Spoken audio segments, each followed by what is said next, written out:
All right, thank you. So today what I want to do is give you a little bit of a success story in using Python in a graduate engineering class, and specifically in chemical engineering. So let me start by telling you a little bit about myself, because whenever you hear things like this, you need to know a little context about what is being done and who's doing it and how it's done. So my background is basically pure science and engineering. I'm formally trained in chemistry, materials, and chemical engineering. But I've been programming for fun and work and research for quite a while. Now, I have used Python in a small graduate course, like 10 or 20 students for a few years. But it's so small, nobody really cares or knows what happens in it. And at the time of this course, I was an untenured associate professor. Good news is, 10 days ago, I was officially given tenure. So that's a good thing. All right, thank you. So now let me tell you about the course. This is a brand new master's core course. So it's a graduate course in chemical engineering on chemical and reactive systems. And so that means we need to teach students how to design reactors and how to solve reactor design kinds of problems. And it's part of a new program with a very heavy emphasis on computational problem solving. Right, so there are 62 students that took this class I'm going to tell you about, predominantly international students, mostly chemical engineering backgrounds, but some others, and we had no idea what kind of programming background these students have. Now, one advantage we had was every student gets a department-issued Windows 7 laptop, and that means that there is some homogeneity possible in terms of compute environments, but I found that 10 or 20% use their own computers anyway. And the other thing that I want to point out is the department is very MATLAB dominated. And there had never been a core course taught with Python in our department before. So one of the things that I did before undertaking this was really take like a year-long study on the suitability of Python for science and engineering computation. So I'd previously taught for many years using MATLAB, so I knew exactly all the problems that we solve, all the kinds of problems. And I had generated a very large set, 100 plus examples in a MATLAB blog. And so I spent about a year reproducing all of these examples in Python just to show, mostly to myself, what does a solution in Python look like. I've been using Python for a decade, but if they look totally different, then it would be tricky. And so what this work looks like is this document here. So I've structured it in the way that I think about scientific computing, and that is, if you're going to solve a problem, you're basically solving probably a math problem, and it may be a linear algebra problem, and then you could need to solve linear equations or do something like that. It may be a nonlinear algebra problem where you have to use something like fsolve, or you have coupled nonlinear equations. There may be differential equations that you have to solve. This is my favorite example. So maybe you want to solve dy dt equals y, and this is what it looks like, and it looks remarkably similar in Python. And so I have this whole document that basically lays out every single kind of engineering problem I've ever used in class and demonstrates that you can use Python to do it. And I needed that because I wanted to make sure that I wasn't going to find any big surprises like in the middle of the semester that were going to cause me a problem. So you can find this, it's online. If you are in a similar position where you need to sort of prove to yourself that Python can do it, this is out there. And at the end of that exercise, I really concluded that Python could be a total drop-in replacement for science and engineering education. I'll talk a little bit more about it in a bit. So just to give you some idea of my perspective on the differences, I can do almost everything. The Python, NumPy, SciPy, Matplotlib stack does almost everything that you need. And we use the nthought canopy distribution, which made the installation really easy. Without some kind of distribution like that, this would not be a practical solution because it's too difficult to get it all working.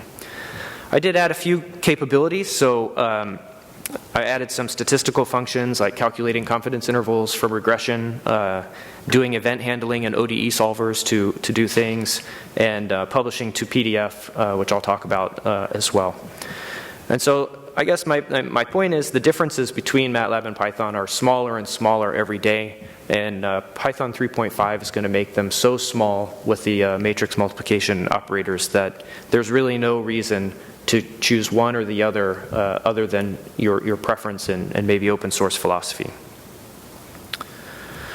All right, so let me tell you a little bit about the goals, like why did I want to use Python in this class. And the main reason is that I use Python all the time in my research. I use it for fun. It's what I know the best. I can teach somebody how to use, I shouldn't say teach, I can instruct somebody how to use MATLAB, but I'm not a very big power user of MATLAB. And so that doesn't feel like a very good use of my time. Where Python I know at a very deep level for solving this, and I can provide an extremely deep experience for the students in doing that. So it's really a personal reason for me, followed by Python can do everything MATLAB can do, and so it seems like a win-win there. Now what I wanted to do in the class is get students using Python early and often, solving engineering problems locally on their own computers. I wanted them to have a tool they could take with them to other classes. And that's not possible with your typical weekly assignment where people put off doing their work until the very last minute. That's not often, and it's not early. So I wanted to solve that as a teaching issue. And I wanted very rapid feedback, like 1 or 2 days. If they turn it in, within a day they have feedback, so they know they're on the right track. That's not possible with a paper assignment that's turned in once a week. Typically it takes another week before you can turn it back, and they have to be in class to get it.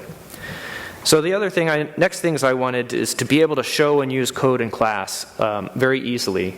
And so with this idea of early and often, I want to use Python in class every single day and show them syntax, show them how it works. And then finally, I wanted to really minimize the redundant and tedious work for instructors. For example, copying grades from an assignment to a gradebook is an example of a tedious operation to me. Downloading people's homeworks, grading them, and uploading them is a tedious operation. Those are like time sucks that keep me from doing useful things like teaching Python. And then I want a record of everybody's work, because if you work in an engineering department, you know this thing called ABET, and you have to be accredited every 6 years. And part of that accreditation is showing how you do your assessments of skill attainment. And so this is something that I want to have the capability for. So let me give you a summary of what we did. I had every student on their own computer install the nthought Canopy distribution. They installed MikTeX, which we use to create PDF files. And they installed my PyCSC library just using pip. And that's out on SciPy, so it was fairly easy to do. I'll show you how I wrote the lecture notes to integrate these 100+ examples into the notes. And then we created a PDF way of turning in the homeworks where they're metadata enhanced. So the PDF has JSON or JavaScript embedded in it that provide me with some grading tools and also allow us to give written feedback on the PDFs using a tablet PC. And then finally, I'll talk a little bit about the automation we did to reduce all of the tedium for that. And so the main thing I want you to take away from this are really the ideas that I'm talking about. This implementation I'm going to show you is what I did last year, but it is not what I'm going to do this fall. And I'll tell you a little bit about the differences there. All right, so the second thing we did was used a cloud application. So we use Box.com. It's something very similar to Dropbox. It provides authentication and permission-based access so that we could disseminate course information, collect course information, and return the homeworks all through this sort of cloud-based thing. Now that worked because we have a subscription at CMU. Every student gets one that they get authenticated through the university authentication system, and it has this permissions collaboration idea. So I can make a folder for them, give them read-write access, and then when I collect it, I turn it to read access, and they can't change it anymore. There's a sync involved that it automatically synchronizes from the cloud to my computer, so I grade locally, and when I'm done, it automatically pushes back. So that was the idea. And they have a nice RESTful API for automation, so you can easily automate all of this work that I described. And this is an important point. It's FERPA compliant. So if you're an academic, you probably know that the federal government protects student records vigorously. And if you're not careful and student data like grades and things like that get out, you're personally liable and you can get in a lot of trouble for it. So the fact that Box was FERPA compliant made a lot of people really happy that there was very little risk associated with that kind of problem. I did have 2 TAs, so class of 62 is not something you do by yourself, and so I got to choose the 2 people that helped me, and I chose PhD students for my group. I chose them because I knew they knew how to do all the things that I was using in class. And this was a really important thing because the students went to them and got a tremendous amount of help. So if you're thinking about doing something like this, you have to think about what's your support system to help out with it. All right, so let me tell you about the course now.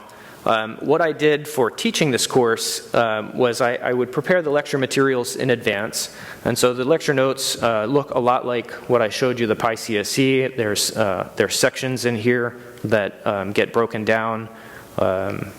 We have, the basics of chemical reaction engineering, things on multiple reactions, things on parameter estimation, things on mass transfer, non-isothermal reaction engineering, and so forth. And that's written in org mode, which I talked about last year here. And the reason why I did that is because it enables me to interleave the narrative text, the equations, the code. I run the code right in the buffer, and it captures it. And then I can convert it into a PDF slides that I'll show you. And so my lectures really transition from something that is this simple in terms of Python, right? Defining a variable, printing a variable, printing some operators, to the most advanced thing at the end, where we're actually looking at diffusion through a particle, and we solve this boundary value problem. And we go from that first example to this example of solving a boundary value problem in 1 semester. All right, so those notes are not what the students see. What the students actually see look like this. And so I can take that document I just showed you and convert it to a PDF. And this is what that example turns into. So each one of these lines of code is numbered. So as I'm lecturing, students can say, I don't understand why line 2 has parentheses and line 3 has no parentheses. What's the difference? Right, and then we can talk about the syntax, and they know exactly what line of code they're asking questions about, and I know exactly what they're talking about.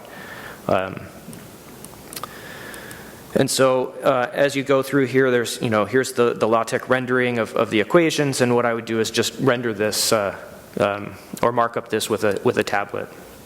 And so I annotate these notes during class so I can highlight points, and I save these on Box.com, and so the students have my annotations after class, and they have these notes before class. All right, so here's an example of some notes. So this is something that I just took a screencast of my annotation. So here I'm annotating some code to describe the difference between say a list and an array, showing them how to do something, and then there's output directly below it. And so what's important about this output is that this is not cut and paste code, right? This is that code block, and I can just run it, and the output will insert itself below here. Normally.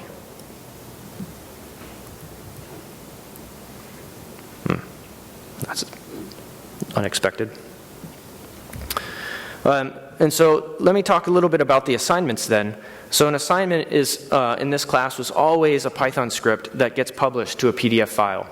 And so they take their Python scripts. So here's an example of one that a student wrote. I took out their identifiable information, but they have some comments up here. This was a particularly excited student that liked to learn use LaTeX.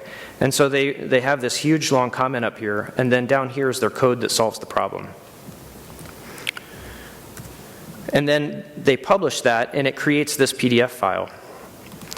And so this is what they actually turn in, is this PDF file. So that Python script got rendered like this. So there's this LaTeX code up here. The code blocks are in these blue things, and the output gets captured right below it. And what we did in here was have this grade widget where I could select, what their grade was. And so what that does is store the grade right in the PDF file after we're done. And the source code is actually stored inside the PDF. And if you look inside the document properties here, under custom, you can see that there's an Andrew ID, so this is an ID for the student, and their grade is stored right in the document. And that's going to turn out to be important later for reducing the tediousness of creating a gradebook. Okay, so the students write up their, their script in, say, the Canopy editor, and then in the IPython console, they write publish, and it generates that PDF, and that's what that's what gets uploaded to Box.com, and that's what we grade. Right, and so we have 62 of these that we have to grade, and what we end up doing is having the box folders are all structured. I'll talk about that in a little bit. I have a script that goes through all of those folders and generates this window on the right. Might be easier to see. Down here, there's a link right here and a link right here. So link 1 will open their PDF file. We scratch on it and mark it up and put a grade on it and save it. And then link 2 will validate it and copy it to their home or their file. So we had a kind of clumsy mode of copying their file to a private place where it wouldn't be alterable, and then grading it and copying it back to their file. And once we're done, then it can summarize. It goes back through all of those, and it summarizes and puts all of the grades down here and does some kind of statistical analysis. And finally, it creates a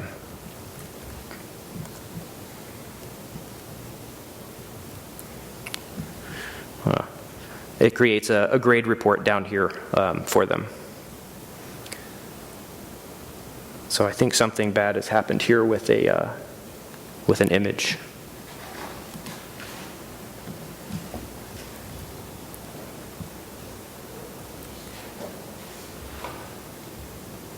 Okay. All right, so that was grading the assignment. So after they're due, we have this nice workflow that gives us this kind of click-driven interface to do the grading very efficiently. All right, once we have all of those grades done, the grades are actually stored in the PDF file as a metadata. And so then we can loop through all of those files and generate a dynamic gradebook. And so that's what I'm showing over here in this little picture. Each one of these rows is a student, each column is an assignment, and the grades have been pulled dynamically out of the PDF file. And these are little links, so if I click on any one of them, it'll open the PDF file for that particular assignment and that particular student. And so it's very easy to see, very quickly, what is somebody doing and how did they do it. And it really eliminates the need to copy a grade from the file to a gradebook, which is something I always have hated to do because it's so easy to be in the wrong row or type. If you have Excel, it puts autocomplete in and puts in something like the last thing you did in there. So it reduces the number of grading errors and actually makes you get done sooner because you don't have this extra step. And we have similar functions then that calculate the final grade because we can loop through everything for every student and generate a final grade. So let me talk a little bit about the Box.com setup. You have to understand a little bit about Box to know how to set up this kind of a structure.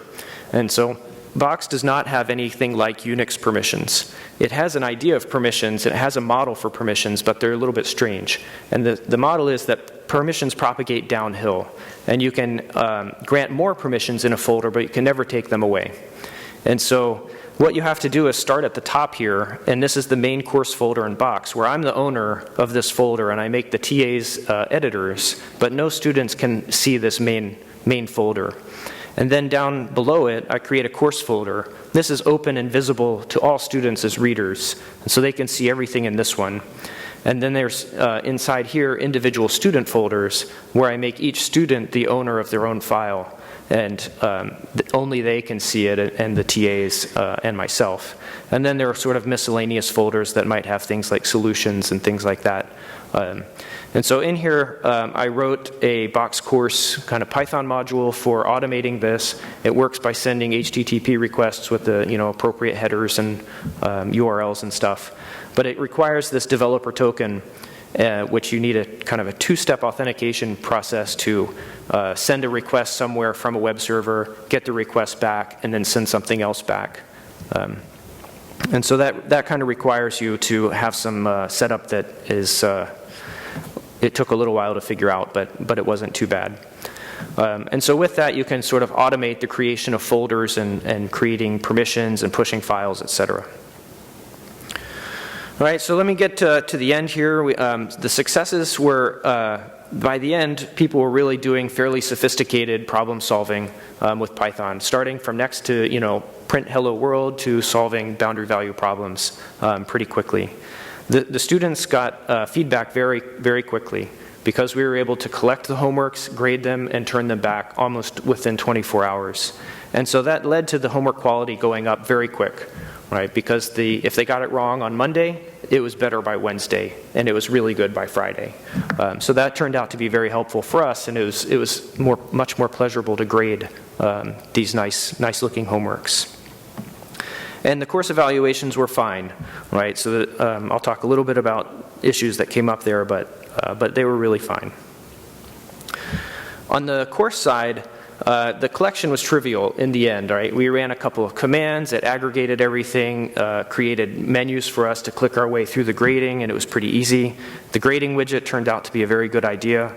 And running the course was actually very fun because I was doing all of the things that I set out to do. And most importantly, for me, that's deep integration of my research tools and education tools. All right, now some lessons, I spent a lot of time developing this Box course API. The students were a little frustrated by the development changes. We rolled this through a semester. And that showed up in the comments, but not really in sort of the evaluation. Some students had trouble doing Python and engineering content. These same students struggled with MATLAB in another course. And some students felt like I was teaching a Python course and not a reaction engineering course. Right? So this is kind of a balance of, I want to teach people computational problem solving. I don't know how to do that without doing computation. And they probably would have said it was a MATLAB course if I had done it that way. Now Box has some issues, mostly with the sync. It's not a fast program.